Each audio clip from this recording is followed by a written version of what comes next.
নমস্কার। আজও একটা নতুন ইনফরমেটিভ ভিডিও নিয়ে আপনাদের সামনে এসেছি। আপনারা আপনাদের ফোনে বিভিন্ন ধরনের অ্যাপ ইনস্টল করেন এবং সেগুলোকে প্লে স্টোর অথবা সেটিং থেকে গিয়ে আপডেট করে থাকেন। কিন্তু আপনারা কি কখনো ভেবে দেখেছেন এই যে প্লে স্টোর যার মাধ্যমে আপনারা আপনাদের অ্যাপগুলোকে আপডেট করেন, সেই প্লে স্টোরকে কি কখনো আপডেট করেছেন বা এটা কি জানতেন যে এই প্লে স্টোরও আপডেট হয়?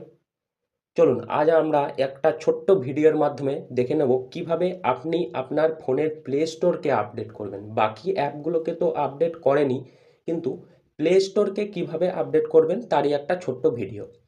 প্রথমেই আপনাকে আপনার ফোনের প্লে স্টোরটি ওপেন করে নিতে হবে।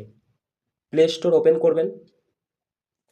ওপরের ডান দিকের কোণে আপনার প্রোফাইল, সেই প্রোফাইলে ক্লিক করবেন। প্রোফাইলে ক্লিক করার পর একদম নিচের দিকে আসবেন, দেখতে পাবেন সেটিং অপশন। সেটিং অপশানে ক্লিক করবেন। তারপর দেখুন অ্যাবাউট বলে একটা অপশান আছে, সেই অ্যাবাউট অপশানে ক্লিক করবেন। দেখুন নিচের দিকে প্লে স্টোর ভার্সন, তার নিচেই কিন্তু দেওয়া আছে আপডেট প্লে স্টোর। এখান থেকে আপনি আপনার ফোনের প্লে স্টোরটাকে আপডেট করে নিতে পারবেন।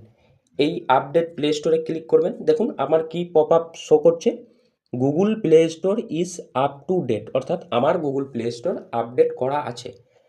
আপনাদের যাদের যাদের আপডেট করা নেই এখনই গিয়ে চেক করুন এবং আপডেট করে নিন।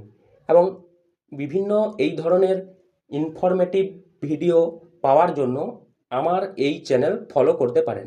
ধন্যবাদ সবাইকে। সবাই ভালো থাকবেন, সুস্থ থাকবেন।